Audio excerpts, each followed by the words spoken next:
Apa memang sekolah-sekolah itu atau Mas Menteri itu memang juga berkolaborasi dengan PBI atau mungkin Pusat Literasi Uinsah?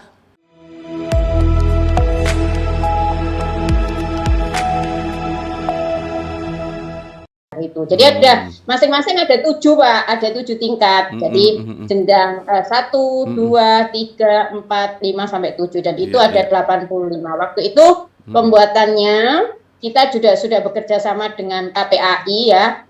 Terus kemudian NKRI-nya bagaimana, kemudian sudah dilihat dari beberapa reviewer, para ahli itu sudah. Jadi itu karya mahasiswa yang mana layoutnya juga mahasiswa yang ada di fakultas waktu itu tersebar ya, ada mahasiswa arsitek, ada mahasiswa komputer, terus kemudian ada mahasiswa FTK, pokoknya yang interest ya, yang interest dengan program itulah, dengan program itu, sehingga kami itu ada 85 buku. Mungkin kapan-kapan kami akan tunjukkan itu dari buku-buku yang ada karya hasil mahasiswa ya, misalnya ada bagaimana potret sekolahku, kemudian bagaimana madrasahku lah, judul-judulnya itu sangat NKRI sekali Pak, tidak ada ras, tidak ada itu sudah di review itulah. Selain itu di Pusat Studi Literasi kami juga dipercaya untuk penyelenggara KKN literasi ya, KKN literasi Pak Tarom ya, bagi semua mahasiswa ya. Tetapi selama pandemi ini mungkin pada tahun ini kita off-kan dulu karena kita masih mencari pola ya. Pada tahun yang lalu kita sudah menyelenggarakan KKN itu karena setengah perjalanan itu adalah pandemik, maka KKN itu kita online kan ya. Itu kerjasama itu sebetulnya inisiasi lama juga, yang mana pada waktu itu pionernya dari Laboratorium Fakultas Tarbiyah dan Keguruan juga, yang dulu khusus untuk mahasiswa Fakultas Tarbiyah dan Keguruan, tetapi sekarang bebas seluruh UIN. Jadi seluruh UIN, tetapi ada seleksi dulu Pak. Jadi ada seleksi, misalnya kalau tahun kemarin ada 100 mahasiswa, berarti kita seleksi dulu bagaimana interest di literasinya, bagaimana psikologinya ya, bagaimana psikologinya itu, karena itu nanti kan kerjasamanya dengan anak Pak ya. Betul. Dengan anak ya. Jadi dengan anak, dan kemudian kerjasamanya dengan diskursif dan juga Kemenak. Jadi KKN kerjasama atau kolaborasi. Nah, kemudian selain itu kegiatan dari KKN literasi itu melibatkan sedikitnya ada 30 madrasah Pak, 30 madrasah ya. Selain itu ada TBM ya, Taman Baca Masyarakat lah. Sekarang agak susah Pak, karena TBM kan tutup pada masa pandemi ini. Jadi mahasiswa waktu itu misalnya ditempatkan di daerah madrasah daerah Romo Kalisari misalnya. Kebetulan kalau madrasah di Surabaya itu kan jauh-jauh ya Pak ya. Betul. Dan kemudian kita pilih, memang kita pilih yang memang betul-betul membutuhkan tentang literasi itu, karena di dalam kegiatan literasi itu ada bagaimana mengoptimalkan perpustakaan ya, bagaimana mengoptimalkan kegiatan literasi di sekolah, bagaimana menerapkan KKN waktu itu menggunakan CBR ya, CBR Pak, itu kita ambil biasa ya. Karena Pak ya, community based research-nya. Jadi kita lihat prospek yang ada di sekolah itu apa sih sebetulnya. Jadi kita coba melakukan KKN yang merupakan implementasi dari KKN yang dilakukan oleh UIN Sunan Ampel Surabaya. Jadi kita melakukan beberapa pola itu, dan kemudian ketika ada di madrasah, maka mahasiswa siangnya ada di TBM, begitu menyesuaikan. Nah, ketika di TBM ya, TBM itu ada sekitar 30 TBM ya. Jadi masing-masing dari mahasiswa itu ada 3 mahasiswa dalam satu kelompok Pak. Waktu itu 3 kelompok ada di madrasah dan juga ada di Taman Baca Masyarakat. Nah, itu sangat luar biasa antusiasnya. Nah, coba dengan pandemi kemarin itu sebetulnya sudah berjalan Pak online. Hasilnya juga bagus-bagus Pak. Hasilnya dari mahasiswa itu. Jadi mereka bisa menggerakkan beberapa kegiatan di madrasah dan juga TBM secara online. Ya. Tetapi pada kali ini kami mungkin memberikan dulu Pak, mencari pola yang tepat karena kami sudah konsultasi dengan Dinas Perpustakaan Kota Surabaya ya, saya sempat ke sana kemarin. Mari kita carikan pola yang namanya kerjasama, kan kita tidak bisa Pak sendiri, betul. Tetapi bagaimana respon dari yang diajak kerjasama itu. Jadi itu kegiatan literasi kita. Di samping itu kita punya webinar Pak. Webinar itu kerjasama dengan Prodi Pendidikan Bahasa Inggris, kemudian bekerja sama dengan Perpustakaan UIN Sunan Ampel, kemudian bekerja sama dengan alumni pendidikan bahasa Inggris ya. Jadi kita melakukan pengabdian masyarakat yang mana sudah masuk di dalam 2 sesi ya. Sesi yang pertama kemarin kan webinar dengan berbagai macam judul, topiknya adalah teachers ya. Teachers is learn. Nggak salah. Ya. Ya, terus periode 2 ini kita teacher is researchers. Jadi kita bekerja sama dengan pendidikan bahasa Inggris juga dan juga dengan perpustakaan ya, dengan perpustakaan tadi itu. Nah, ini sampai sekarang sedang berlangsung pendampingan untuk membuat artikel bagi guru-guru SMA sehingga kita melakukan pendampingan itu ya. Itu poin kegiatan kita ya, poin kegiatan kita yang pada saat ini yang sedang dilakukan. Nah, harapan kami ke depan kita mampu melakukan kolaborasi dan penelitian ya Pak ya, khususnya riset-riset yang ada hubungannya dengan literasi ya. Sekarang ini kan tuntutan abad 21 itu kan salah satunya adalah kemampuan literasi ya. Kami berharap terus berkembang, mudah-mudahan pandemi ini selesai ya. Jadi kita bisa mengoptimalkan kembali kegiatan kita tidak hanya sekedar online. Karena kalau online itu memang secara itu social relationship-nya itu loh Pak. Menurut saya itu kurang gitu. Itu Pak Tarom. Oke, luar biasa. Nah, sekarang mungkin zamannya AKM ya. AKM itu assessment, gantinya UN ya, ujian negara itu. Kalau saya lihat itu ada 2 poin tuh.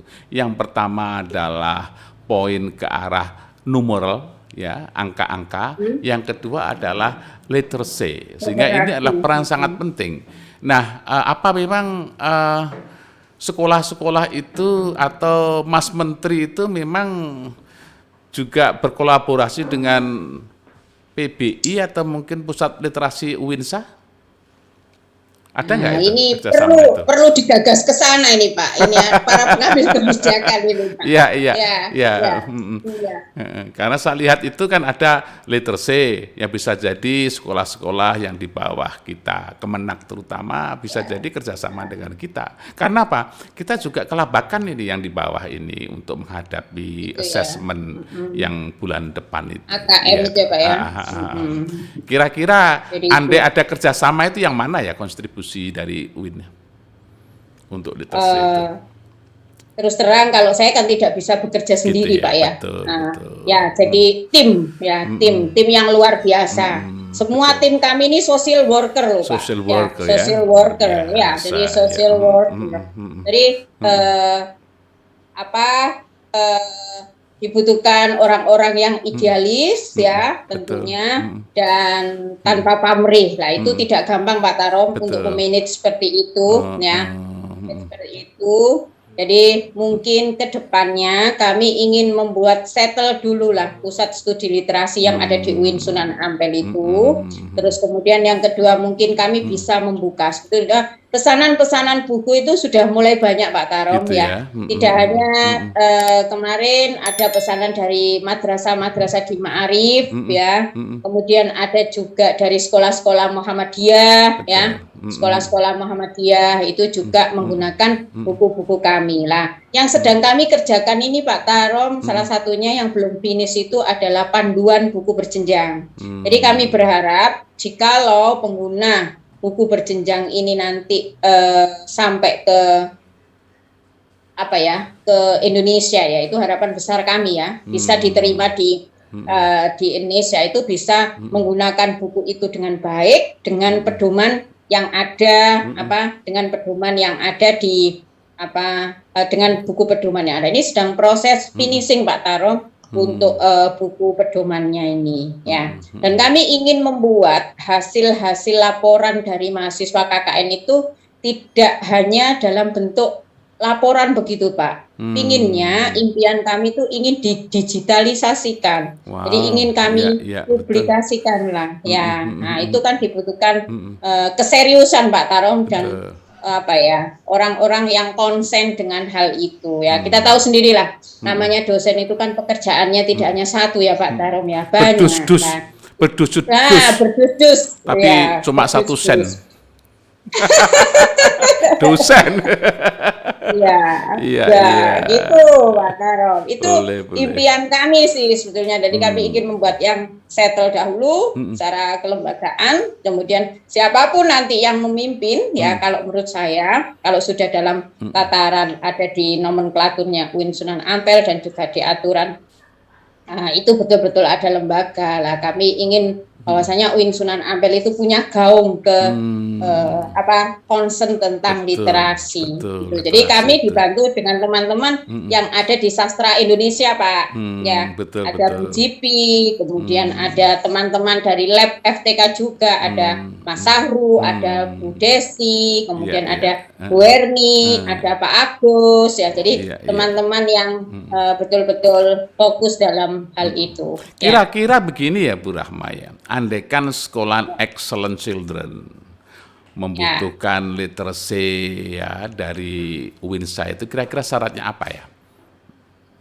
Oh, gini. Dalam hal apa ini dulu, Pak? Ya. Literasi yang bagaimana? Karena kan luas sekali. Oh, gitu ya? Ada berapa macam literasi itu? Yang ke sekolahan?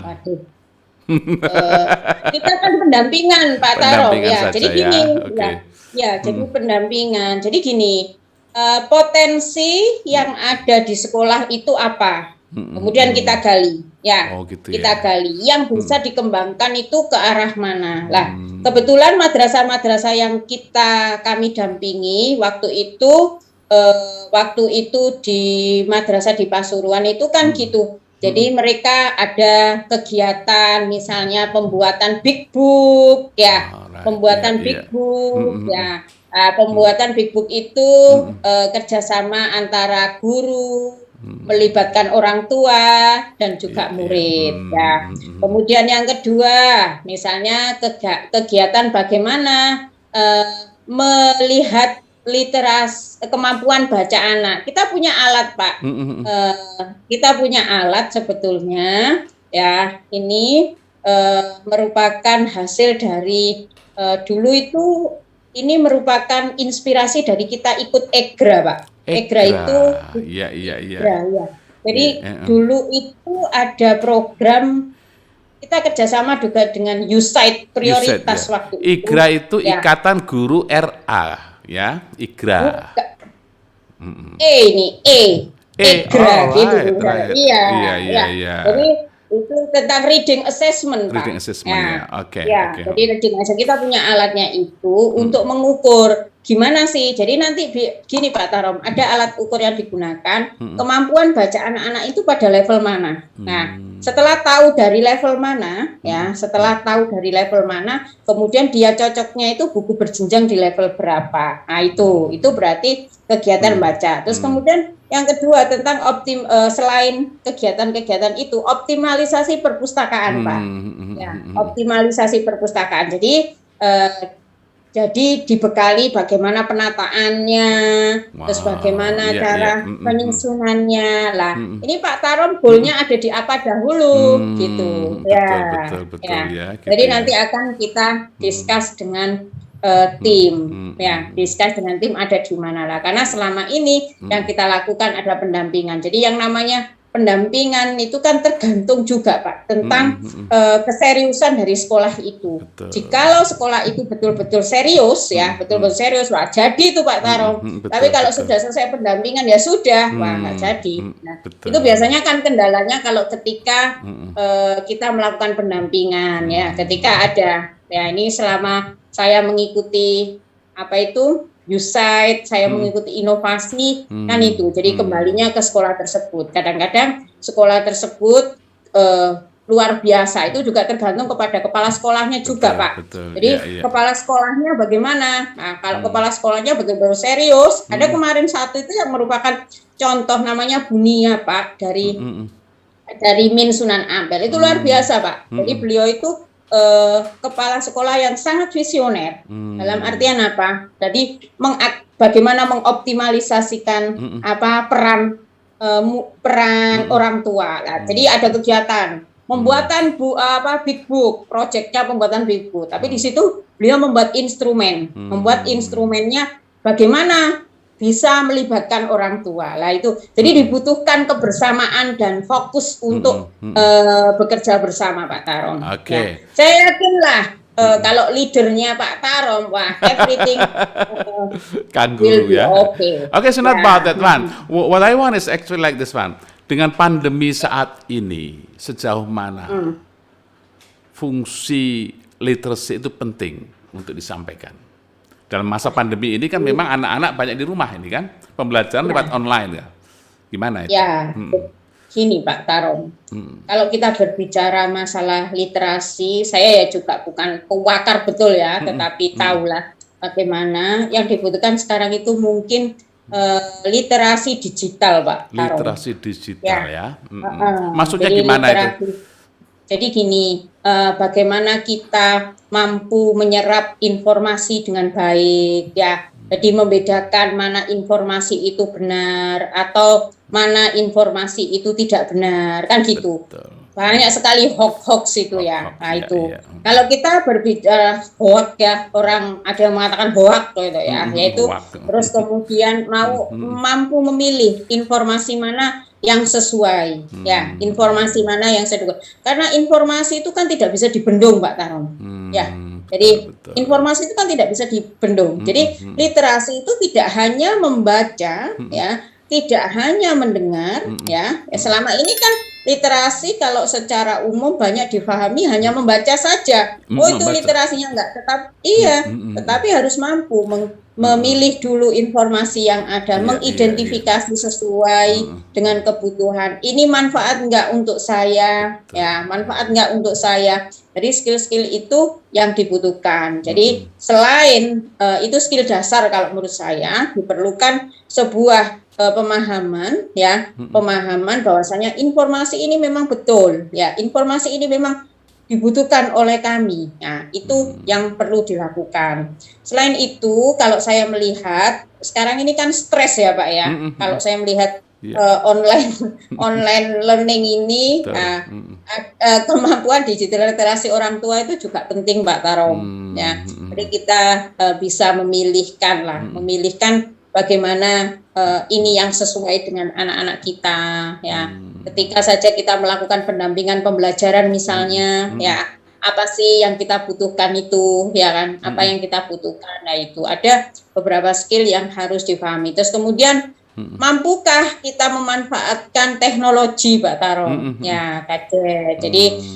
Jadi gimana kita bisa memanage itu termasuk kemampuan literasi digital. Nah, implementasinya bagaimana ini bagi anak-anak, misalnya dari penggunaan handphone, salah satu contoh handphone ya Pak ya, ini kan sekarang media alat yang dipakai belajar oleh kita sebagai guru dan juga online. Salah satunya sekarang lah, saya dengan Pak Tarom ini kan merupakan implementasi aplikasi dari digital literasi. Ya, gitu kenapa ya? Pak Tarom membuat podcast ya? Pak Tarom membuat podcast. Nah ini salah satu bagaimana jejak digital kita yang akan datang itu bisa ditelusuri. Makanya yang perlu kita tanamkan kan kita harus menorehkan jejak-jejak digital itu yang baik. Nah, ini luar biasa Pak Tarom ini sudah merupakan kalau pandangan saya implementasi dari digital literasi. Itu hal kecil Pak Tarom.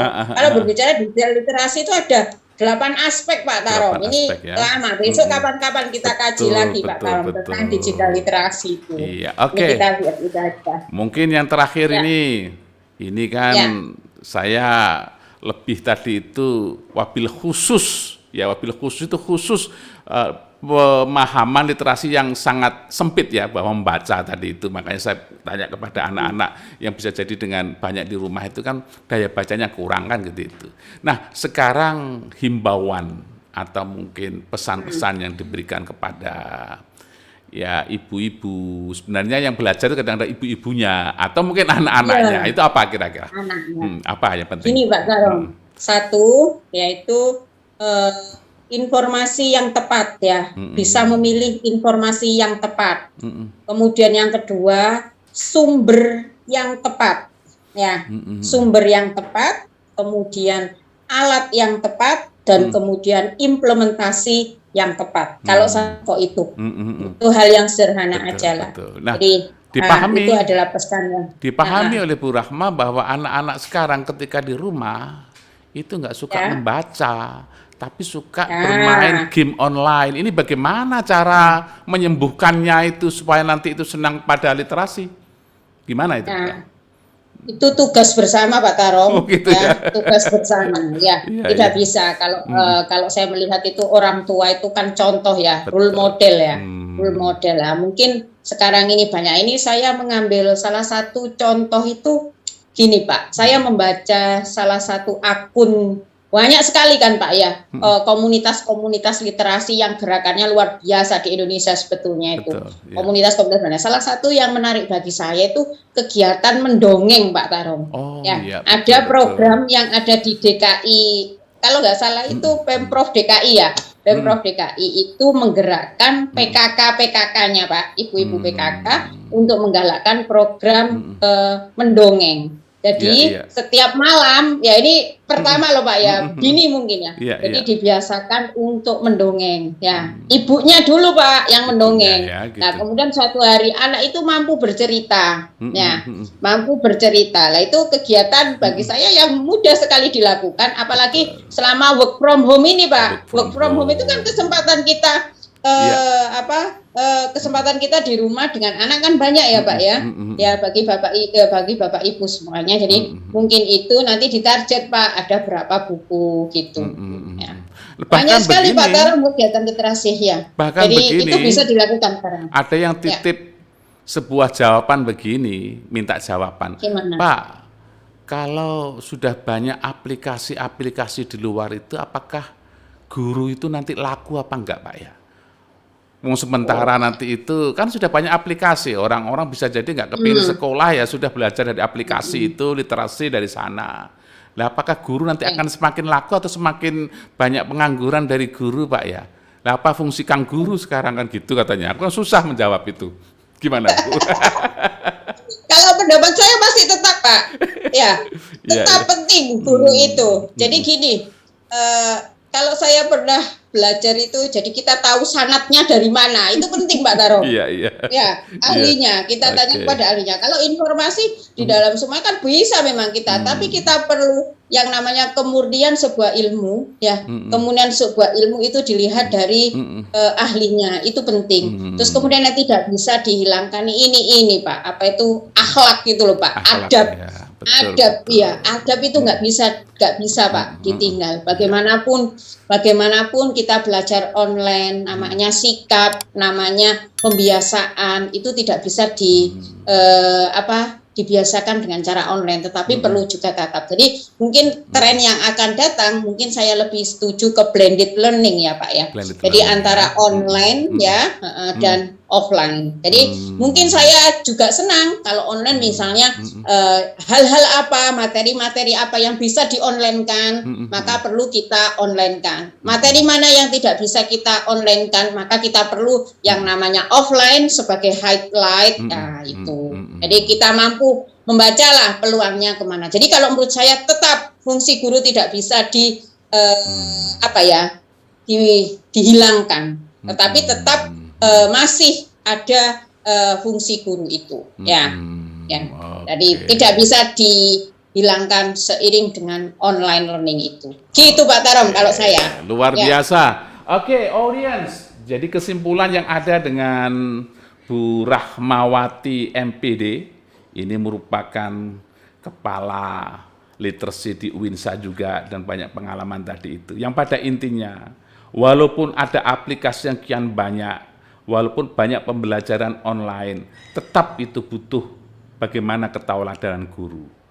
Guru masih sangat penting. Walaupun ada merdeka belajar sekalipun, itu penting sekali untuk bertatap muka. Maka bisa diprediksi oleh Bu Rahma nanti itu blended learning menjadi hal yang sangat-sangat dibutuhkan.